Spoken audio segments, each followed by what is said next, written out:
Hi, this is Greg. Look for my book, The Agile Brand, on Amazon or on my website at theagile.world. Welcome back to the Agile World podcast. In this episode, I'm going to talk about brands as relationships. In the last episode, I talked about how a brand is much more than just a logo. While great brands have great graphic representations, there's a lot more that goes into a successful brand. So today I'm going to talk about how a successful brand is a relationship between a company and a consumer. Successful brands understand this and have always understood this.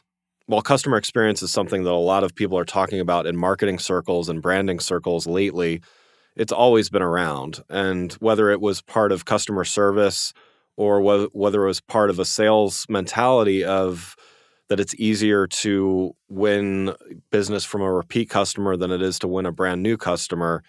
Customer experience is something that is continually growing and continually important to brands when there's more and more options, there's more and more specialization, and it's more and more important to fill a relevant role in someone's life.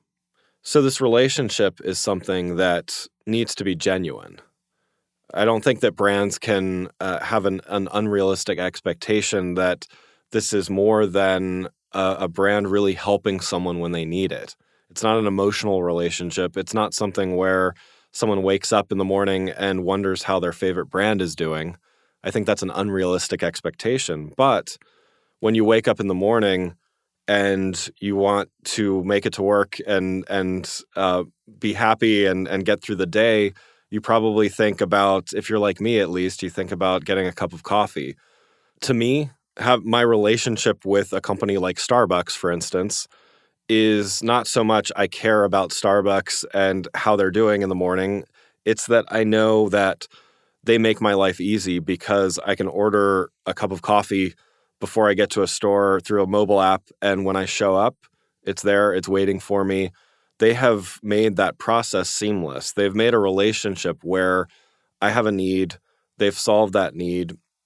There is no reason for me to think of another brand but them when I need to fulfill that. So I think that is a realistic way of thinking about a relationship. I think social media has played a big role in this evolution as well. And while social media has been around for it feels like it's been around forever now, it really allowed consumers to, for the first time, publicly and directly engage with brands other than calling a customer service line or sending a letter or sending an email or something like that. While there's a lot of people simply giving bad reviews or disparaging on social media, it's also given an opportunity for brands to really listen. And I think those brands that truly do listen, truly do respond, are the ones that are going to be successful in this world where branding and the relationship between the brand and consumer is so important.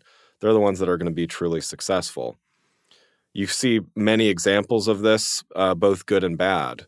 When a brand is able to respond to and help their customers, and they do it online, not only does that individual customer experience something, but everyone who witnesses that sees it as well. It's a great opportunity for a brand to not only establish a relationship with one person, but with all of the people that witness that interaction. It's a great way for a brand to demonstrate that they are there to help solve a problem, help solve a challenge, all of those types of things. And that's what I mean when I talk about a relationship. It's something that is authentic. It's something that's true to the brand, and it's something that has a true takeaway. There is a metric to helping someone. It's not always selling a product or a service, but that engagement that you have, that long-term engagement, that is a metric that can be measured. It can be measured in word of mouth with getting new customers. It can be measured in repeat buys from a single customer. And it can be measured in just positive sentiment about a brand. Thanks for listening, and I'll see you next week. If you enjoyed this episode and found it helpful, please rate the show on iTunes or contact me through my website at theagile.world. You can find my books, The Agile Brand and The Agile Web, on Amazon and on my website at theagile.world.